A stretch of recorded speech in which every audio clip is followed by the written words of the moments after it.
Assalamualaikum warahmatullahi wabarakatuh. Selamat siang teman-teman. Apa kabar semuanya? Semoga dalam keadaan baik-baik saja ya. Kami di sini dari kelompok 4 ingin menyampaikan materi mengenai penelitian kepustakaan atau library research. Pemateri pertama saya sendiri Wafaul Ahdi, pemateri kedua kita Yasniar, dan pemateri ketiga kita Siti Masriatul Khairiyah.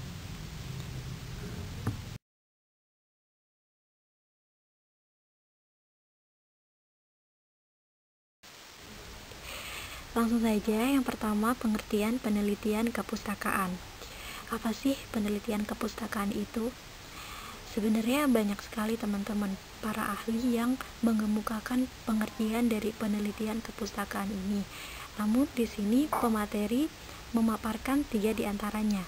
Yang pertama, menurut Mardalis 1999, beliau mengungkapkan bahwa penelitian kepustakaan merupakan suatu studi yang digunakan dalam mengumpulkan informasi dan data dengan bantuan berbagai macam material yang ada di perpustakaan, seperti dokumen, buku, majalah, kisah-kisah sejarah, dan sebagainya.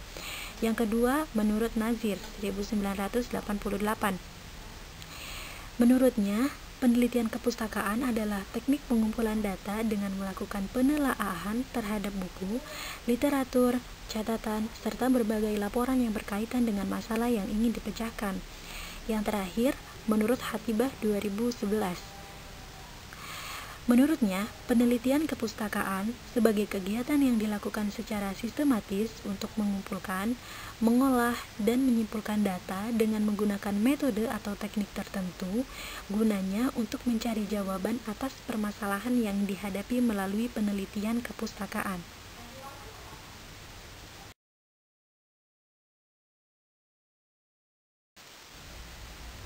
Nah, dari beberapa ahli yang sudah memaparkan pengertian kepustakaan sebelumnya, di sini pemateri menyimpulkan bahwasanya penelitian kepustakaan merupakan kegiatan penelitian yang dilakukan dengan cara mengumpulkan informasi dan data dengan bantuan berbagai macam material yang ada di perpustakaan, seperti buku referensi, hasil penelitian sebelumnya yang sejenis, artikel, catatan, serta berbagai jurnal yang berkaitan dengan masalah yang ingin dipecahkan. Kegiatan ini dilakukan secara sistematis untuk mengumpulkan, mengolah, dan menyimpulkan data dengan menggunakan metode atau teknik tertentu, gunanya untuk mencari jawaban atas permasalahan yang dihadapi. Dimengerti ya teman-teman?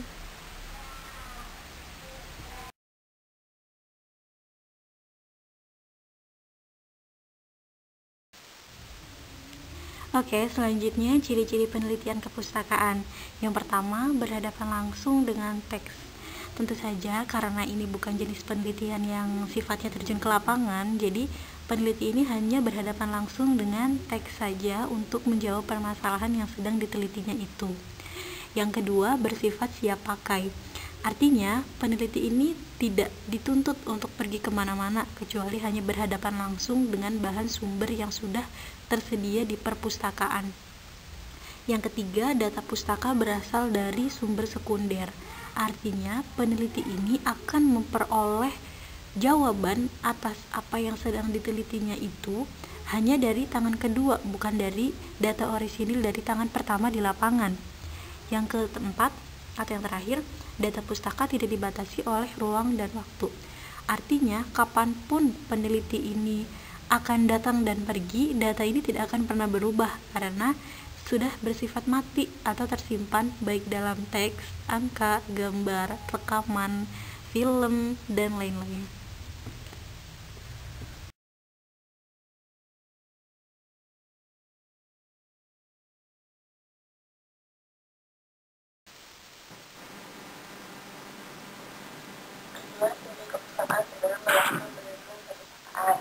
Yang pertama, peneliti menemukan suatu masalah untuk diteliti. Yang kedua, peneliti mencari informasi yang berkaitan dengan masalah yang akan diteliti. Nah, yang ketiga, peneliti mengkaji beberapa teori yang berkaitan dengan masalah yang akan diteliti. Yang keempat, peneliti mencari landasan teori yang landasan teori ini itu berfungsi untuk pedoman bagi pendekatan pemecahan masalah dan pemikiran pikiran untuk perumusan hipotesis yang akan diuji dalam penelitiannya. Yang berikutnya yaitu peneliti memperdalam pengetahuan tentang masalah dan bidang yang akan diteliti. Di sini itu peneliti mengkaji beberapa hasil penelitian terdahulu yang ada kaitannya dengan penelitian yang akan dilakukan.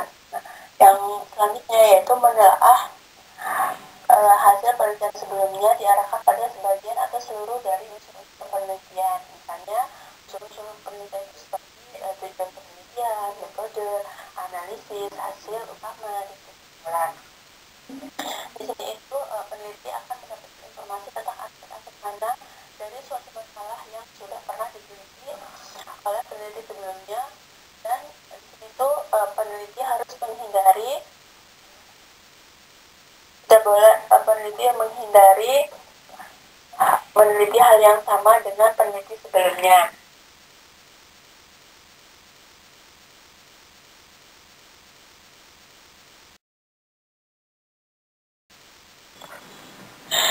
Selanjutnya alasan menggunakan studi penelitian atau penelitian kepustakaan. Nah, alasan pertama yaitu karena persoalan penelitian tersebut hanya bisa dijawab dalam penelitian pustaka dan sebaliknya tidak mungkin mengharapkan datanya dari riset lapangan. Contohnya seperti sejarah pada umumnya. Contohnya pada sejarah kedokteran, sejarah sensus, sejarah pemikiran, atau sejarah lainnya. Nah, selain itu juga di sejumlah disiplin tertentu seperti studi Islam atau sastra, ada kalanya juga berurusan dengan riset kepustakaan. Alasan yang kedua yaitu studi pustaka diperlukan sebagai salah satu tahap tersendiri atau yang tadi disebut sebagai studi pendahuluan. Hal tersebut digunakan untuk memahami lebih dalam gejala baru yang tengah berkembang di lapangan atau di dalam masyarakat. Misalnya seperti yang kita ketahui yang lagi marak-maraknya yaitu tentang COVID-19. Nah, jadi ahli kedokteran atau ahli biologi menggunakan riset kepustakaan untuk mencari tahu tentang COVID lebih dalam lagi. Seperti itu. Oke, selanjutnya alasan yang ketiga yaitu data pustaka tetap andal untuk menjawab persoalan penelitiannya. Nah, seperti yang kita ketahui bahwa perpustakaan merupakan tambang emas yang sangat kaya untuk riset ilmiah. Di perpustakaan banyak kita temui seperti contoh skripsi atau laporan-laporan hasil penelitian yang dilakukan oleh orang-orang, dan masih banyak lagi buku-buku lainnya yang bisa kita temukan di perpustakaan. Dalam kasus untuk semua data-data yang didapatkan di lapangan juga tidak cukup untuk menjawab pertanyaan penelitian yang akan dilakukan. Sehingga kita juga mengambil sumber-sumber atau referensi dari riset kepustakaan.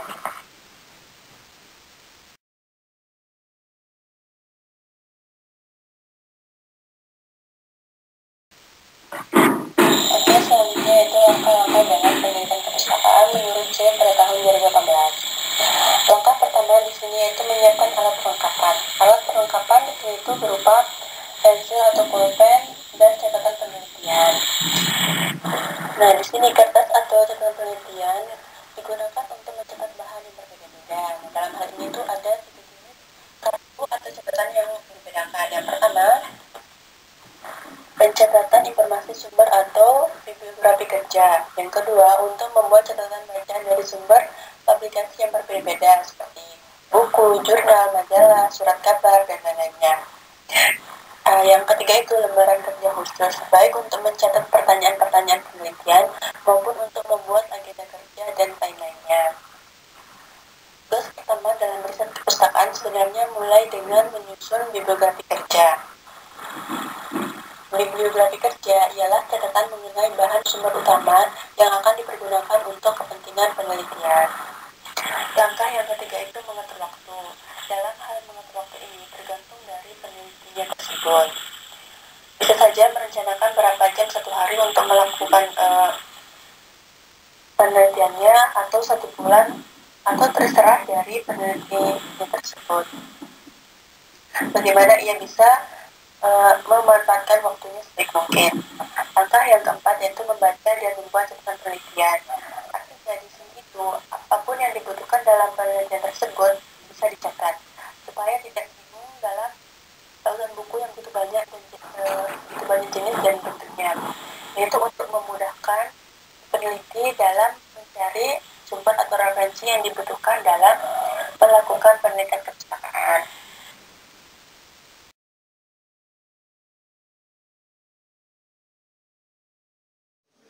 Selanjutnya yaitu kegiatan dalam penelitian kepustakaan.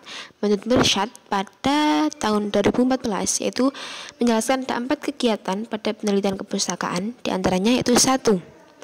Mencatat semua temuan mengenai masalah penelitian. Pada setiap pembahasan penelitian yang didapatkan dalam literatur dan sumber-sumber atau penemuan terbaru mengenai masalah penelitian tersebut. Selanjutnya yang kedua yaitu memadukan segala temuan baik teori atau temuan baru. Yang ketiga, menganalisis segala temuan dari berbagai bacaan berkaitan dengan kekurangan tiap sumber, kelebihan atau hubungan masing-masing tentang wacana yang dibahas di dalamnya. Dan yang keempat, mengkritis. Mengkritis ini memberikan gagasan kritis dalam hasil penelitian terhadap wacana-wacana sebelumnya dengan menghadirkan temuan baru dalam mengkolaborasikan pemikiran-pemikiran yang berbeda terhadap masalah penelitian tersebut.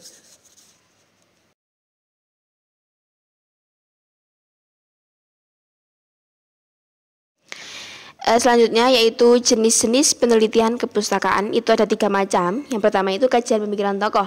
Penelitian pemikiran tokoh itu merupakan penelitian yang berupaya untuk menggali atau memahami pemikiran tokoh tertentu melalui karya-karya yang ditinggalkannya.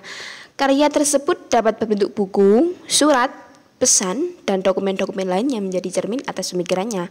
Akan tetapi, apabila tokoh yang akan dikaji pemikirannya tersebut tidak meninggalkan karya sama sekali, maka untuk mendapatkan data penelitian, peneliti itu harus melibatkan berbagai pihak yang berkaitan dengan tokoh yang akan diteliti tersebut.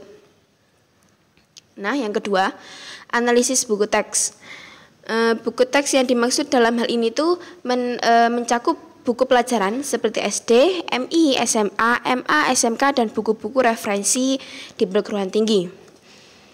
Penelitian berbasis analisis buku teks terhadap buku-buku pelajaran di sekolah biasanya itu bersifat evaluasi guna untuk mengukur relevansi materi pelajaran dengan perkembangannya. Sedangkan penelitian kepustakaan terhadap buku-buku referensi di perguruan tinggi itu lebih bersifat pengembangan atau implementasi teori yang telah ada dan relevansinya dengan pengembangan zaman yang sekarang.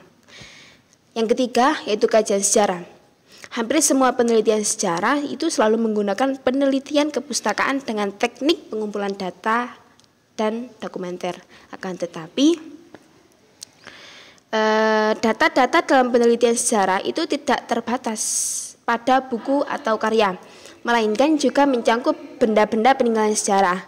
Meskipun demikian, penelitian sejarah itu tidak hanya sebatas untuk mencari tahu peristiwa yang telah terjadi di masa lampau, tapi lebih menitik beratkan pada analisis sejarah yang berupaya mengungkap peristiwa-peristiwa di balik bukti-bukti sejarah yang telah ada.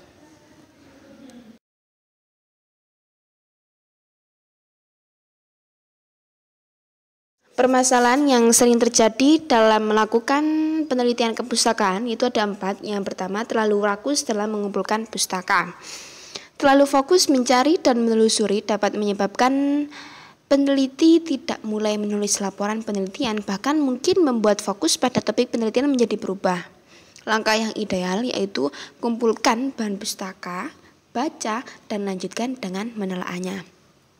Yang kedua yaitu sumber pustaka kurang terpercaya. Biasanya sumber pustaka yang bisa dikatakan kurang memuaskan yaitu bila menemukan sumber dari internet atau buku jurnal yang merupakan hasil terjemahan. Seringkali sumber internet dapat diakses dalam waktu terbatas, karena itu sangat penting mencatat tanggal saat mengakses pustaka tersebut. Pada beberapa kasus makalah atau penelitian yang ditulis dan diterbitkan di internet itu tidak benar-benar dapat dipercaya atau ditelusuri penanggung jawabannya, Langkah yang paling baik yaitu menghubungi penulisnya, misalnya melalui email dan media lainnya. Yang ketiga, minimnya wawasan tema yang diteliti.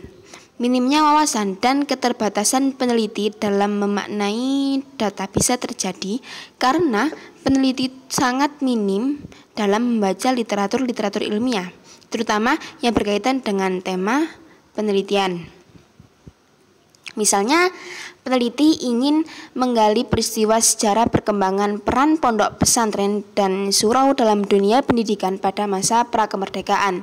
Namun, peneliti belum memahami runtutan sejarah mulai awal berdirinya pondok pesantren di Indonesia sampai awal masa kemerdekaan, sehingga ini akan menyebabkan hasil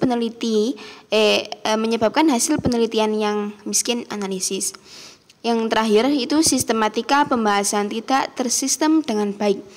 Peneliti hanya mengumpulkan literatur yang sesuai dengan tema, kemudian menggabungkan menjadi satu, tapi tanpa mengadakan analisa lebih lanjut mana sumber data otentik yang bisa untuk dikembangkan dan mana sumber data sekunder sebagai tambahan untuk dijadikan penjelas, sehingga ini akan menyebabkan hasil penelitian yang semakin bias atau melebar dan bisa menjadi ketidakfokusan dalam membahas. Riset pustaka bukanlah hanya sekedar urusan membaca kemudian mencatat literatur, melainkan suatu metode yang terperinci dan teliti.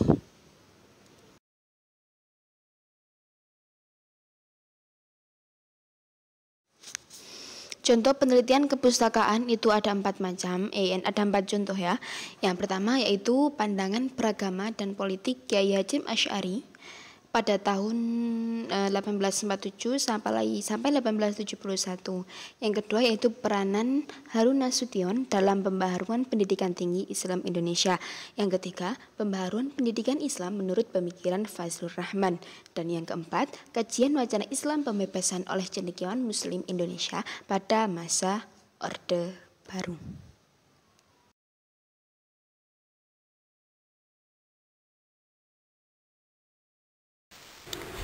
Oke, sekian pemaparan materi pada hari ini mengenai penelitian kepustakaan. Saya mewakili pemateri yang lain memohon maaf apabila terdapat kesalahan baik disengaja maupun tidak disengaja. Apabila ada yang masih kurang jelas atau ada yang ingin ditanyakan, bisa ditanyakan di grup. Saya akhiri. Wassalamualaikum warahmatullahi wabarakatuh.